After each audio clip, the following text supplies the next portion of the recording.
Hello दोस्तों, कैसे हो आप सब।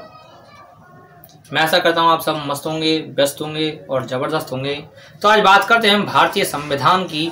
तो भारतीय संविधान की बात करते हैं तो भारतीय संविधान में बात करते हैं हम भारतीय संविधान के स्रोत की। भारतीय संविधान का कहाँ से लिया गया था, कहाँ से कौन सी चीज़ उठाई गई है, कौन सी चीज़ नहीं उठाई गई है। तो देखिए, सबसे पहले बात करते हैं हम भारतीय संविधान में एक देश आता है ब्रिटेन। और आप सब जानते हैं कि ब्रिटेन के लोगों ने या अंग्रेजों ने क्या किया, हम पर शासन किया है। तो जब शासन किया है तो उन्होंने जो कुछ हमसे लिया है उसमें हमने को कुछ ना कुछ उन्होंने दिया हुआ। तो सबसे पहले बात करते हैं हम जो कि ब्रिटेन ने हमको क्या दिया है, हमारे संविधान के लिए क्या दिया है, क्या नहीं दिया है। तो देखिए, बात करते हैं हम कि सबसे पावरफुल स्थान कौन सा होता है, हमारा संसद होती है। ठीक है, तो संसद होती है। तो भारत के लिए क्या दिया इन्होंने, संसदीय प्रणाली। संसदीय प्रणाली, या मैं लिख सकता हूं इसको संसदीय शासन प्रणाली। और आप सभी जानते हैं कि संसद में लोकसभा, राज्यसभा और राष्ट्रपति से मिलकर बनी होती है। तो बात करते हैं हम राष्ट्रपति की कि राष्ट्रपति के लिए इसमें क्या दिया है। तो राष्ट्रपति की संवैधानिक शक्तियां, राष्ट्रपति की संवैधानिक शक्तियां ब्रिटेन ने हमको दी हैं। ठीक है, अब जब राष्ट्रपति की संवैधानिक शक्तियां हमको दी हैं तो देखिए, संसद का कार्य क्या होता है, विधि का निर्माण करना। विधि यानी कानून निर्माण करना। तो इन्होंने क्या दिया है हमको, विधि का शासन। विधि का शासन कहां से मिला है हमको, ब्रिटेन से मिला है। अब बात करते हैं लोकसभा। लोकसभा होती है इसमें, तो लोकसभा क्या करती है, लोकसभा में मंत्री होते हैं। तो मंत्री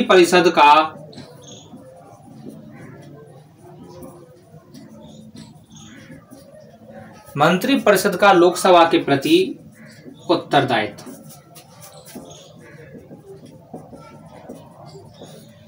देखिए, मंत्री परिषद जो होती है वो लोकसभा के प्रति उत्तरदायित्व होती है, यानी लोकसभा के प्रति क्या होता है, उसका उत्तरदायित्व बनता है। और लास्ट बात करते हैं, ब्रिटेन से हमको मिली है एकल नागरिकता। एकल नागरिकता। दूसरा जो देश आता है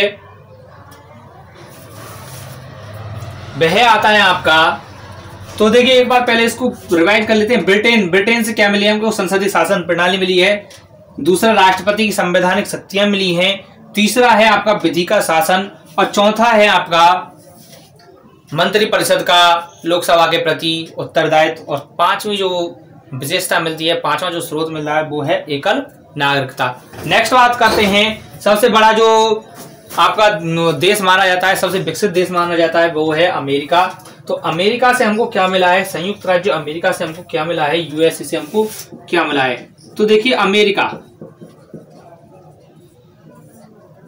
अमेरिका से हमको क्या मिला है। तो देखिए, आपके लिए मैं बताऊं, आपके लिए 7 अधिकार दिए थे।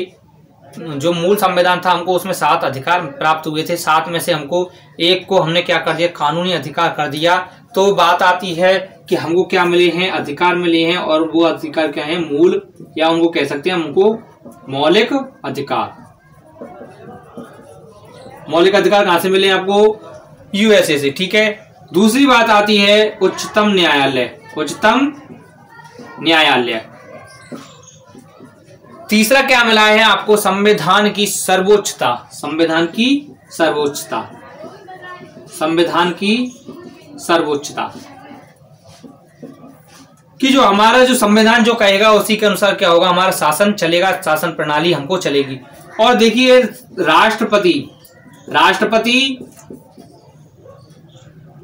राष्ट्रपति पर महाभियोग प्रक्रिया। महाभियोग प्रक्रिया कि राष्ट्रपति को किस प्रक्रिया से हमको हटा सकते हैं, हम हटा सकते हैं, किस प्रक्रिया से को हटाया जा सकता है। तो किससे, महाभियोग प्रक्रिया हमको कहां से मिली है, अमेरिका से मिली है। नेक्स्ट आती है उपराष्ट्रपति। उपराष्ट्रपति का पद। नेक्स्ट आता है, अमेरिका ने हमको क्या दिया। देखिए, अमेरिका ने हमको एक बहुत ही महत्वपूर्ण चीज वस्तु दी है, या बहुत ही महत्वपूर्ण न्यायिक पुनरावलोकन। क्या प्राप्त हुआ है हमको? न्यायिक पुनरावलोकन प्राप्त हुआ है। तो देखिए इसने भी हमको लिए 5-6 चीज दिए हैं। मौलिक या मूल अधिकार दिए हैं, उच्चतम न्यायालय दिया है, संविधान की सर्वोच्चता दी है कि संविधान के अनुसार ही क्या होगा, शासन चलेगा। तो संविधान क्या है? सर्वोच्च है।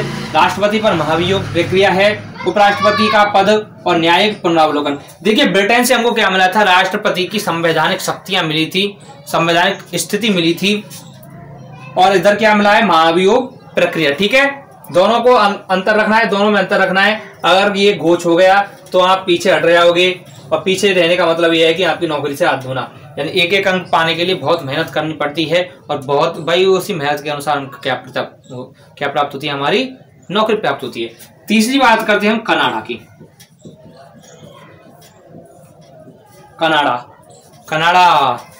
कनाडा से हमको क्या मिला है? संघात्मक व्यवस्था मिली है।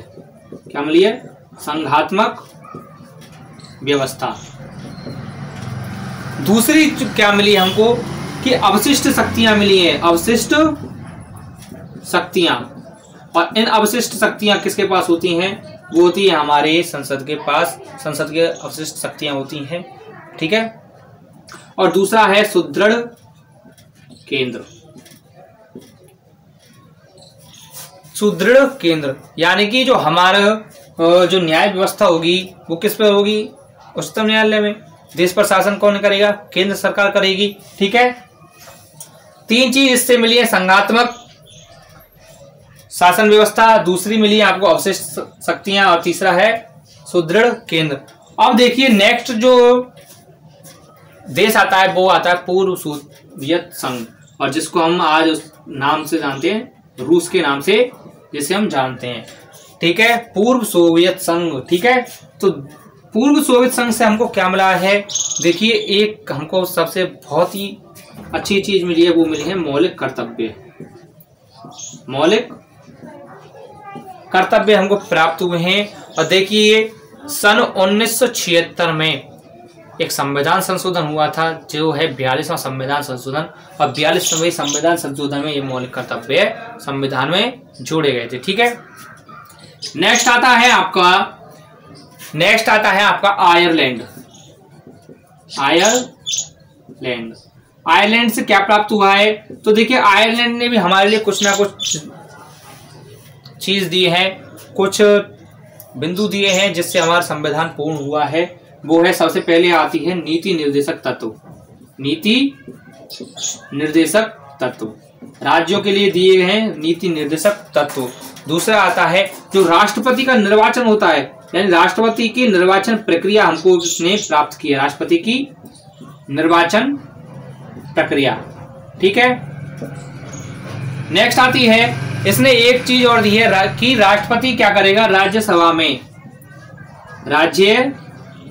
में 12 सदस्य मनोनीत करेगा। कितने? 12 सदस्य मनोनीत करेगा।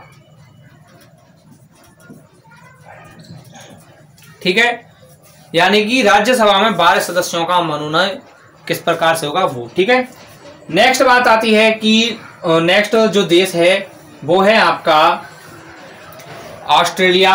और ऑस्ट्रेलिया से हमको क्या मिला है कि ऑस्ट्रेलिया हमको दिया है, ऑस्ट्रेलिया ने एक ही चीज दी है, और वो है हमारी समवर्ती सूची।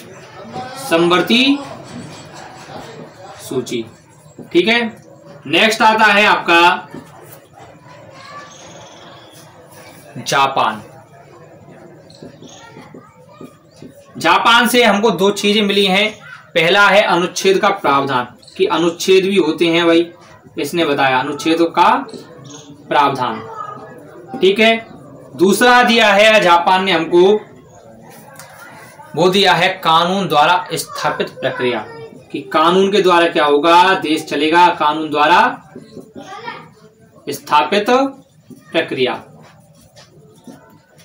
नेक्स्ट बात करते हैं हम दक्षिण अफ्रीका की, और दक्षिण अफ्रीका ने भी हमको एक चीज दी है, और वो है आपकी, दक्षिण अफ्रीका ने कहा है कि जो हमारे जो संविधान संशोधन होते हैं, यानी संविधान संशोधन किस प्रक्रिया से होते हैं, संविधान संशोधन कैसे किए जाएंगे, तो संविधान संशोधन की प्रक्रिया इसने बताई है, संशोधन प्रक्रिया। ठीक है, और संविधान संशोधन भारतीय संविधान के अनुच्छेद 368 के में वर्णित है कि संविधान संशोधन किस प्रकार से की जो प्रक्रिया है उसकी संविधान संशोधन की किस प्रकार से संविधान संशोधन किया जाएगा, वो अनुच्छेद 368 में हमको मिलता है। नेक्स्ट आता है आपका फ्रांस, और फ्रांस ने हमारे लिए एक बहुत ही महत्वपूर्ण चीज दी है जिसको हम कहते हैं भारत क्या है, हमारा गणतंत्र है। तो फ्रांस से हमको क्या मिली, गणतंत्रीय व्यवस्था। और लास्ट एंड फाइनल एक देश और रहता है पश्चिमी जर्मनी। तो जर्मनी ने भी हमारे लिए कुछ दिया है और वो है आपका, दो वो जर्मनी ने कहा है कि जो आपातकालीन जो उपबंध होते हैं वो कहां से मिले आपको, जर्मनी से। आपातकालीन उपबंध ये कहां से मिले आपको, जर्मनी से प्राप्त हुए हैं। ठीक है, ये तो हुए भारतीय संविधान के स्रोत। अब बात करते हैं भारतीय संविधान के जो स्रोत हैं, ये तो हुए आपके खत्म। अब बात करते हैं एक प्रस्तावना। ये प्रस्तावना देखिए प्रस्तावना जो है, प्रस्तावना में सिर्फ एक बार ही संविधान संशोधन किया गया था और वो किया गया था 42वां संविधान संशोधन। और इस 42वें संविधान संशोधन में 3 शब्द जोड़े गए थे और वो है समाजवाद, और दूसरा है आपका पंथ निरपेक्षता, और तीसरा है आपका, और वो है अखंडता। क्या है, अखंडता। देखिए प्रस्तावना से एक क्वेश्चन आया था गत परीक्षा में कि भारत की यानी भारतीय के शासन की या भारतीय शासन की जो अंतिम शक्ति होती है वह किसके पास होती है। तो ये सीधा सीधा क्वेश्चन था और उसका आंसर था भारत की जनता। तो देखिए प्रस्तावना में स्पष्ट होता है कि हमारी प्रस्तावना ने कह रखा है कि जो भारत के शासन की या भारतीय शासन की जो अंतिम शक्ति होगी वह किसके पास होगी, भारत की जनता के हाथों में होगी, यानी कि भारतीय जनता के हाथों में,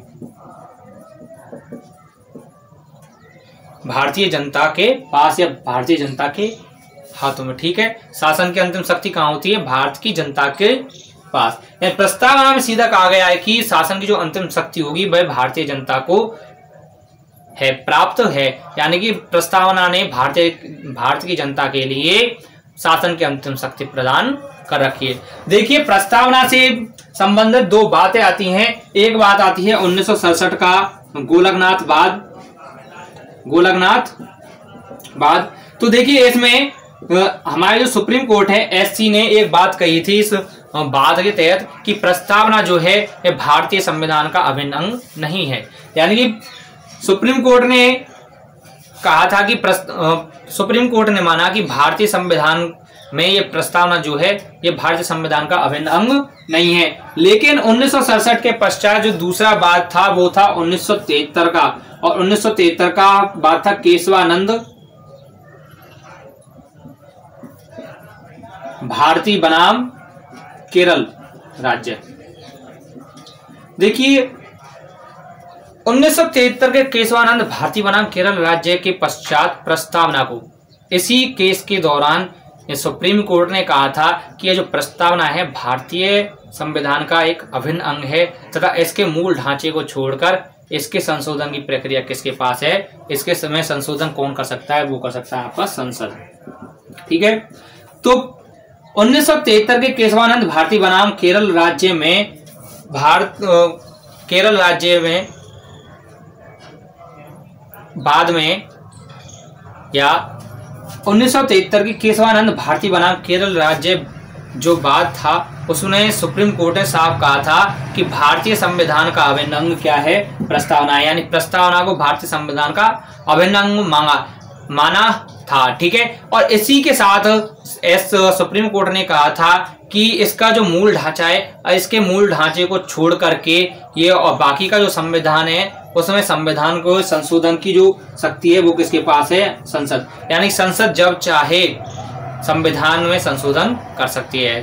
ठीक है, अब नेक्स्ट बात आती है कि इससे संबंधित प्रस्तावना से संबंधित जो कुछ बातें सामने आई थी, कुछ फैक्ट सामने आए थे कि देखिए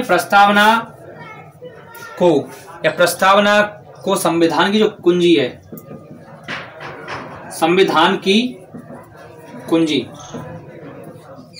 किसने कहा? तो देखिए संविधान की कुंजी कहा था बारकर ने। भारतीय संविधान की कुंजी किसने कहा था? बोरकर ने। प्रस्तावना को भारतीय संविधान की कुंजी बोरकर ने कहा था। दूसरा है राजनीतिक कुंडली, यानी कि संविधान की प्रस्तावना को राजनीतिक कुंडली किसने कहा था? तो देखिए एक व्यक्ति आते हैं और उसका नाम है के.एम. मुंशी। के.एम. मुंशी। तो के.एम. मुंशी ने प्रस्तावना को राजनीतिक कुंडली कहा था। और देखिए एक फैक्ट और आता है, और वो आता है आपका भारतीय संविधान की आत्मा, यानी कि प्रस्तावना को भारतीय संविधान की आत्मा, भारतीय संविधान की आत्मा किसने कहा है? तो देखिए भारतीय संविधान की आत्मा दो व्यक्ति थे। एक तो थे यहाँ पे पंडित जवाहरलाल नेहरू और दूसरे व्यक्ति थे ठाकुरलाल भार्गव। ठाकुरदास भार्गव, ठीक है, ठाकुरदास भार्गव। तो ठाकुरदास भार्गव और पंडित जवाहरलाल नेहरू ने प्रस्तावना को भारतीय संविधान की आत्मा कहा था। नेक्स्ट अगली क्लास में हम पढ़ेंगे। Thank you.